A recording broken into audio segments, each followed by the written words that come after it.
நாம் இன்று குருத்து ஞாயிறை கொண்டாடுகின்றோம். மார்க் எழுதிய நற்செய்தி அதிகாரம் 11 1-10 வரை உள்ள வசனங்கள்.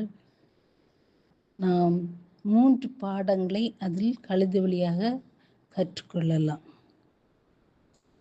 மார்க் எழுதிய சுவிசேஷம் 2வது அதிகாரம் 11வது அதிகாரம் 2வது வசனம் கூறுகிறது, உங்களுக்கு எதிரே இருக்கும் ஊருக்கு போங்கள், அதில் நுழைந்தவுடன் இதுவரை யாரும் அமராத ஒரு கழுதைக்குட்டி கட்டி வைத்திருப்பதை காண்பீர்கள்.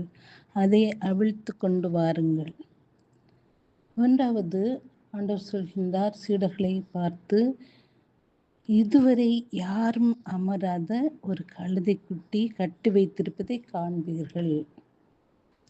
கடவுளுக்கு தெரியும் கழுதை எந்த இடத்தில் இருக்கிறது என்று. ஒரு ஊருக்கு போகணும், தெரியாத ஊருக்கு போகணும்னா ஜிபிஎஸ் வச்சு போனானாங்க, அந்த டிரைவிங் செய்தனாங்க கரெக்ட் இடத்துல கொண்டு விடும்.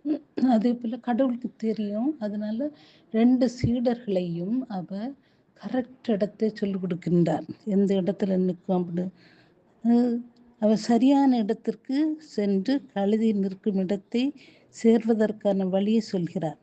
இயேசுக்கு தெரியும் நாம் எந்த இடத்தில் எப்படி இருக்கிறோம் என்று.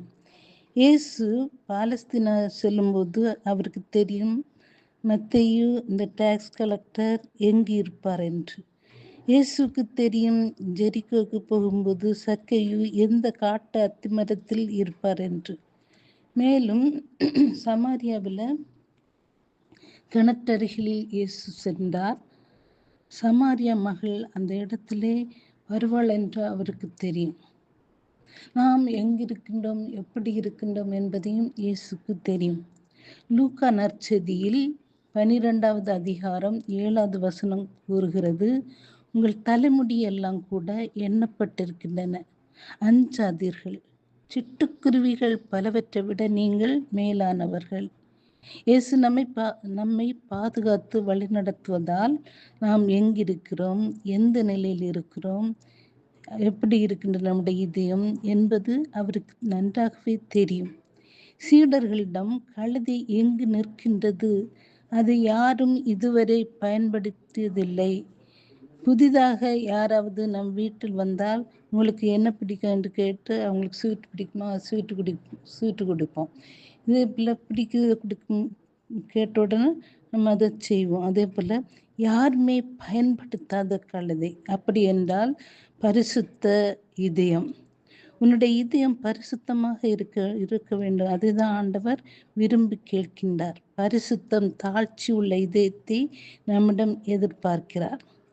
ஏசியா 66வது அதிகாரம் 2வது வசனம் கூறுகிறது, அனைத்தையும் என் கைகளே உண்டாக்கின, இவையாவும் என்னாலே உருவாக்கின என்கிறார் ஆண்டவர்.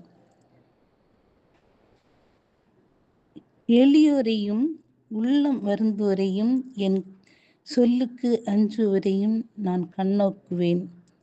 ஆண்டவருக்கு விருப்பமானவர் தாழ்ச்சி உள்ள இதயம், அவருக்கு அஞ்சி நடப்பவர், தூய்மையான உள்ளமுடையவராக வாழ ஆண்டவர் விரும்புகின்றார். கடவுள் விரும்புவது வெர்ஜின் மதர், யாரும் பயன்படுத்தாத கழுதை. பரிசுத்த உள்ளத்தோடு வாழ்வதால் பரிசுத்த ஆவியில் நம்மை நிரப்பி அவருடைய மேன்மைக்காக நம்மை பயன்படுத்துவார். 2வதாக கழுதையை அவிழ்த்து கொண்டு வாருங்கள். கழுதை கட்டப்பட்ட நிலையில் இருப்பது போல நம் வாழ்க்கையிலும் கட்டப்பட்ட நிலையில் இருக்கின்ற நிறைய கட்டப்பட்ட நிலைகள் உண்டு. உன்னை அவிழ்த்து விட வேண்டும். உன்னையும் என்னையும் ஆண்டவர் தான் அவிழ்த்து விட வேண்டும். பறக்கிற பறவை சின்ன நூல் கொண்டு கட்டி வைப்பது போல கடவுளிடம் சேர்ந்து வாழ்வதற்கு பறவை கட்டியுள்ள நூல் போன்று சிறிய சிறிய அட்டாச்மெண்ட், தடைகள், இந்த உலக காரியங்களில் நம்ம அப்படியே அட்டாச்மெண்ட், அந்த தடைகளை அவிழ்த்து விட்டால் நாம் கடவுளோடு சேர்ந்து வாழ முடியும். கலாத்தியர் 5வது அதிகாரம் 1வது வசனம் கூறுகிறது, கிறிஸ்து அடிமை நிலையிலிருந்து நம்மை விடுவித்து நமக்கு உரிமை வாழ்வை அளித்துள்ளார். அதில் நிலைத்திருங்கள். மீண்டும் அடிமைத்தலை என்னும் நுகத்தை உங்கள் மேல் ஏற்றுக்கொள்ளாதீர்கள். நம்மை கட்டி வைத்துள்ள அடிமைத்தனம் என்ன என்று பார்ப்போமா? கொலோசியர் 3வது அதிகாரம் 5வது வசனம் கூறுகிறது, உலக போக்கிலான உங்கள் இயல்புக்குரிய பரத்தமை, ஒழுக்கக்கேடு, கட்டுக்கடங்கா பாலுணர்வு, தீய நாட்டம், சிலை வழிபாடான பேராசை ஆகியவற்றை ஒழித்து விடுங்கள். சிந்தித்து பாருங்கள். இந்த உலக காரியத்தினால நாம் நீங்களும் நானும் கட்டப்பட்டிருக்கின்றீர்களா? கடவுளோடு சேர்ந்திருப்பதற்கு என்ன தடை? உன்னை கட்டவிழ்த்து ஆண்டவருடைய ஊழியத்துக்கு ஒப்பு கொடுக்க தடையாயிருக்கின்ற ஒவ்வொரு காரியத்தை சிந்தித்து பாருங்கள். எது இந்த உலகத்திலே உலக தடைகள் உங்களையும் என்னையும் ஆண்டவரோடு இணைப்பதற்கு, ஆண்டவரோடு சேர்ந்து வாழ்வதற்கு தடையாக இருக்கிறது என்பதை சிந்தித்து பார்ப்போம். 3வதாக மார்க்கு நற்செய்தி 11வது அதிகாரம் 7வது வசனம். அக்கழுதைக்குட்டியை இயேசுவிடம் கொண்டு வந்து அதன் மேல் தங்கள் மேலுடைகளை போட அவர் அதன் மீது அமர்ந்தார். கழுதையை கொண்டு வந்தது இயேசு யாத்திரை செய்வதற்காக. மக்கள் ஆடைகளை நிலத்தில் விரித்தனர், கைகளில் ஒலிவக் கிளைகளை பிடித்தனர், ஒசானா என்று பாடி வரவேற்றனர். இதில் 2 காரியம் உண்டு. ஒன்று, கழுதையின் மேல் இருப்பவர் வழி நடத்தணும். நேரே போனுச்சுன்னா கழுதை நேரே போகணும், வலது பக்கம் போனுச்சுன்னா வலது பக்கம் போகும், இடது பக்கம் போச்சுன்னா இடது பக்கம் போகும். அப்போ அவர் சொல்வதற்கு கழுதை கீழ்ப்படிய வேண்டும். அப்போ நம்ம கீழ்ப்படியணும், ஆண்டவருக்கு கீழ்ப்படியணும், அவரது குரலை கேட்கணும். அவரது சத்தத்தை கேட்கணும்னா பரிசுத்த உள்ளம், எளிமையான உள்ளம், தாழ்ச்சியுள்ள உள்ளம் இருந்தால் தான் கேட்க முடியும். 2வது பாயிண்ட், கழுதை எருசலேம் நகருக்கு சென்றதும் பெரிய வரவேற்பு கிடைத்தது. ஓசானா எல்லா வரவேற்பும் கழுதைக்கு என்று நினைத்தது. ஆனால் வரவேற்பும் ஓசானாவும் கடவுளுக்கு.